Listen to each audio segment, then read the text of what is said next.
Dear Katie, so much has changed, even just since you've been away. We moved into this house. I'm at a new school. And my big sister being gone for a year doesn't make it any easier. It doesn't feel real. But I'm not gonna let it faze me. I used to tell you everything, and if I can't do it in person, because you're off gallivanting around who knows where, I'll tell it to this journal, just like I was talking to you. Oh my God, you are so lucky you finished high school before we moved into this house. So, it's the first day of school, and there I am, introducing myself to the class, and I say that I just moved into the house on Arbor Hill. All of a sudden, every kid in the room turns and just stares like I suddenly transformed into a mutant. I just stood there, wishing pretty hard for a rewind button. Because now maybe nobody knows my name, but they all know who I am. The Psycho House girl. Great.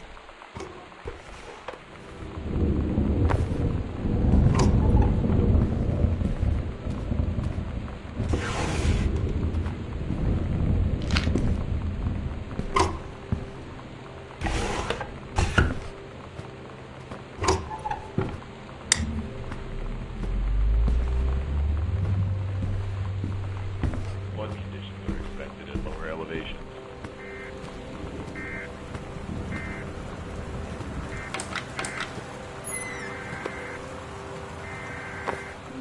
You know that feeling where the first moment you see someone, it's like they have a big gold star around them, and you have to get to know them? Well, there's this girl. I think she's a senior. She's usually dressed kind of punk, but sometimes I see her in this, like, army uniform, and she's always drawing in this notebook, looking so intense. I had no idea how I would ever, like, have an excuse to talk to her. Till I noticed she and her 7-Eleven every day after school.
At Todd's brother's place after the show, there was only a futon to sleep on, so Lonnie and I shared it. The lights went out. I was turned toward her. My eyes started to adjust, and then I could see she was looking at me, too. In the dark, she smiled. My heart was beating so fast. I rolled over. I felt so, I don't know, nervous? After a minute, she put her arm around me and was so close and whispered in my ear, "I really like you." I just nodded my head, and I really hope she could tell. I really hope that she meant what I think she did. I felt like a shook-up can of soda ever since. I hope we have the chance to talk before I explode.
It's weird hanging out with girls. Daniel was around ever since I was little, and other girls? I don't know. But being around Lonnie is like... Lonnie brought her hair dye over today. She said, "I need to fix these roots. Think you could help?" Dyeing hair is weirdly intimate. I don't know if I've touched someone else's scalp before. That's pretty intimate, right? It felt intimate. We looked in the mirror together after, and I expected her to say something about how it looked crappy or good or whatever. But that's when she said, "You're so beautiful." And she was looking at me. Right in that moment, I wanted to say something, but I waited, and the moment was gone.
Lonnie came over today, but everything was different. She was sitting at my desk chair, and she wouldn't look at me. Finally, I asked her what was going on. She said she felt like she'd done something wrong that night in the city. Like I must think... But I said no, there was nothing wrong. I just wanted to say... But I couldn't find the words. I felt like I was gonna cry, but I wasn't sad. She got up and sat next to me on the bed. I looked at her. "Lonnie, do you think you could ever..."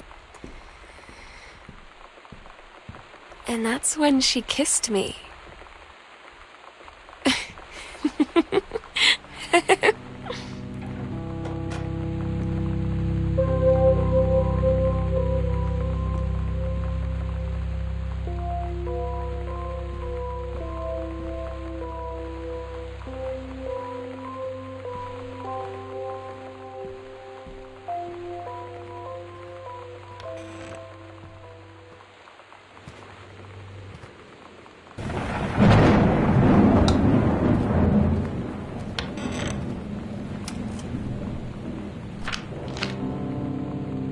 When you live in one place your whole life, your next door neighbor is kind of like your default friend. And Daniel only got weirder over the years. So moving away has been a good excuse to, like, not see him anymore. But he did always have the good Nintendo games. Maybe I'll give him a call.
tell you to stick with the group on field trips, Katie.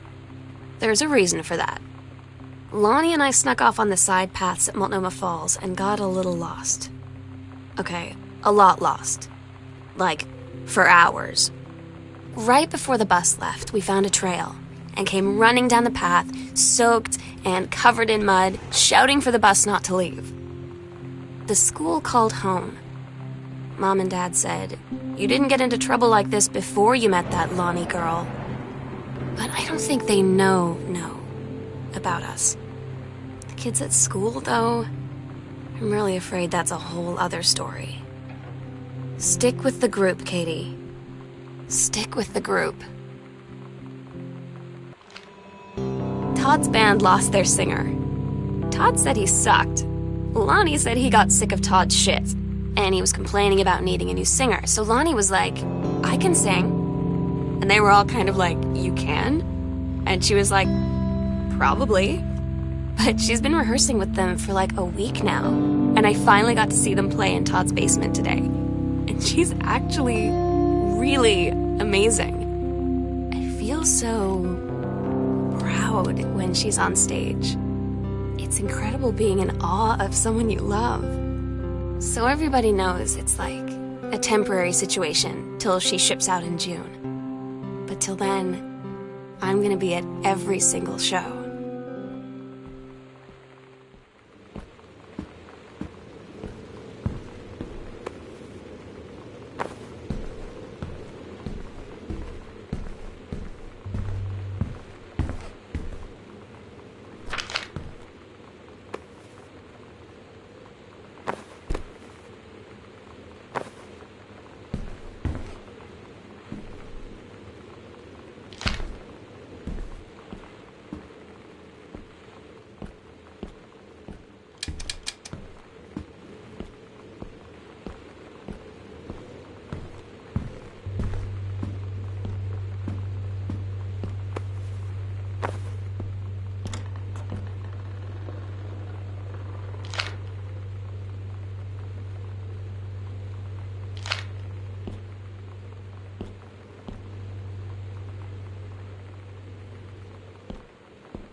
I'm so stupid sometimes. I was telling Lonnie that I got into my college summer program thing, and I was all making plans like, "You should come visit me, stay in my dorm room." But she said, "Sam, I ship out on June 6th. I was like, "Ship out? To where?" She said, "To basic training. What did you think I was doing all that ROTC stuff for?" I guess she's been planning to join the Army right after high school since she was like 12. And I guess she's really going to do it. So I was like, after graduation, I'm just never going to see you again? She said, "Let's just have fun while we can."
get Lonnie sometimes.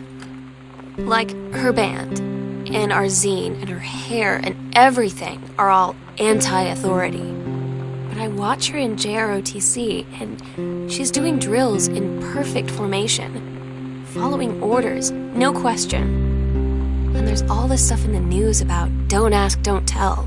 Like, she's going to join the army and then have to lie about who she is. She said they don't need to know what they don't need to know. Like it was no big deal. This from the girl who trashed her locker to, like, defend my honor. I've learned when to stop arguing, though. I don't think Lonnie even gets Lonnie sometimes.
I had an interesting talk with Mom and Dad tonight. One you were never gonna need to have. I mean, you've known, right? I've known. I've known since, like, She-Ra. Mom and Dad didn't, I guess.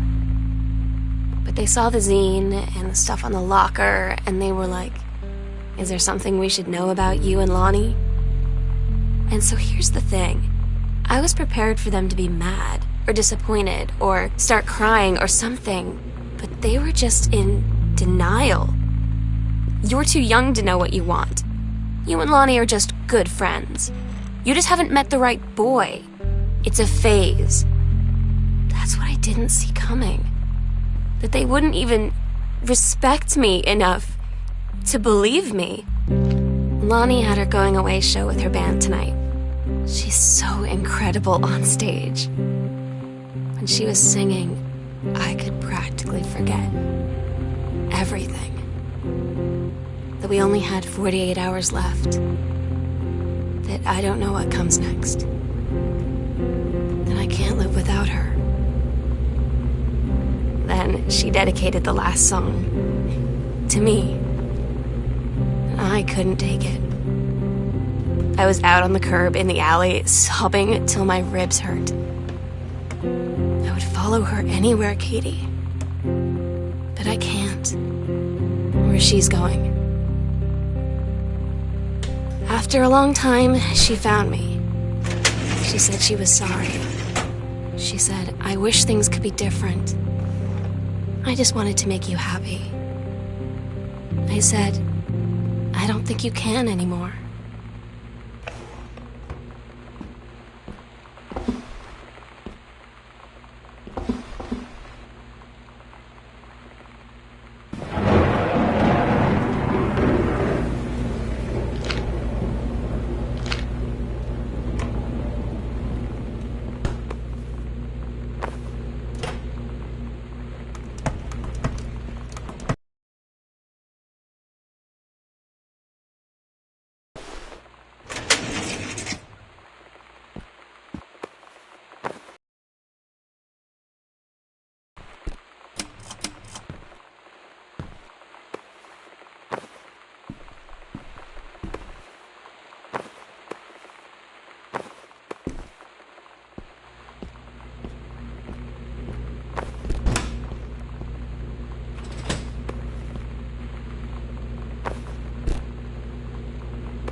We agreed our last night together would be our happiest ever, and we'd forget tomorrow was going to come at all. It worked for a while. We had a good time seeing Oscar off, then ran up to the attic to look through our photos, to find one for Lonnie to take with her. And looking at them, I realized they were all in the past, and there wouldn't be any more. And I didn't know what I was going to do. And I cried, and she held me. She said she knew it was hard, but life would move on. I said I didn't want my life to keep moving without her. That's when she cried too. I was so exhausted. I must have fallen asleep like that, in her arms. In the morning, I woke up, and I was finally alone.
The sunset light in this house is the saddest thing I've ever seen. I just want to sleep. When I'm in the attic, it almost feels like Lonnie could still be here. She's just downstairs. I'm just waiting to hear her pull down the hatch. Maybe I'll go up to the attic and wait.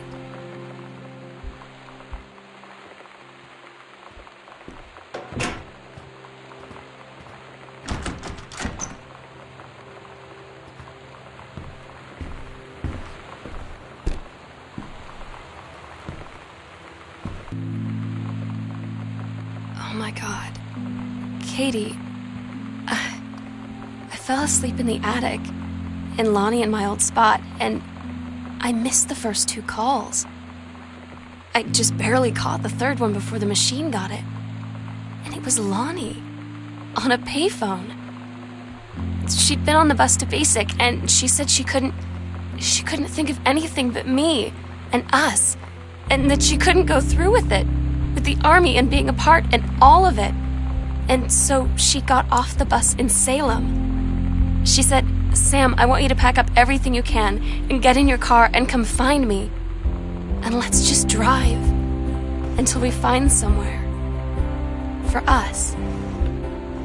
And she asked me if I could do that. And I said yes. Yes.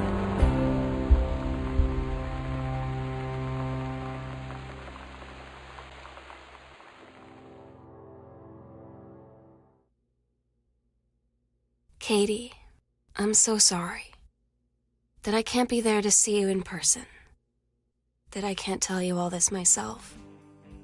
But I hope as you read this journal and you think back, that you'll understand why I had to do what I did. And that you won't be sad, and you won't hate me, and you'll just know that I am where I need to be. I love you so much, Katie. I'll see you again, someday. Love, Sam.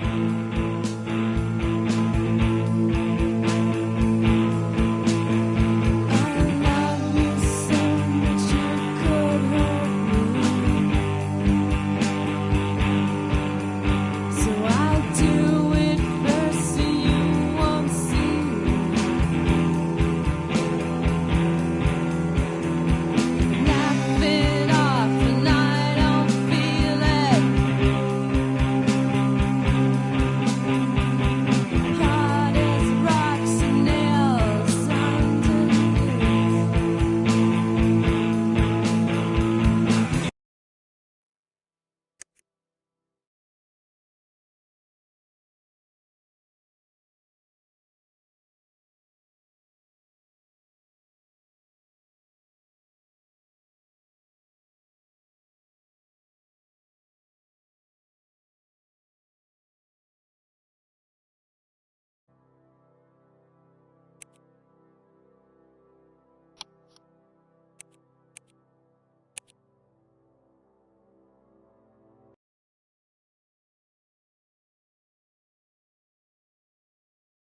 Hi, Mom. So I got...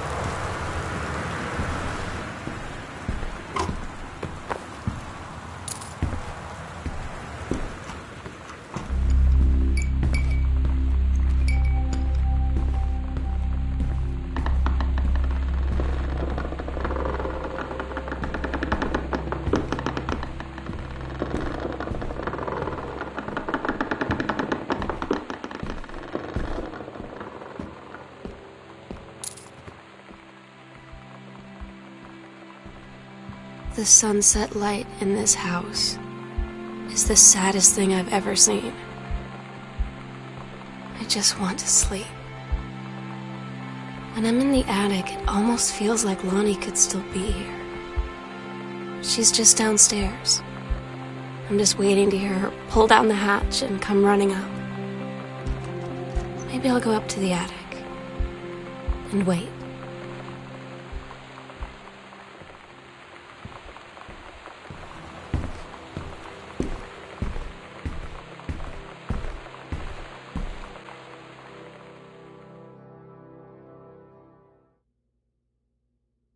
Katie, I'm so sorry that I can't be there to see you in person, that I can't tell you all this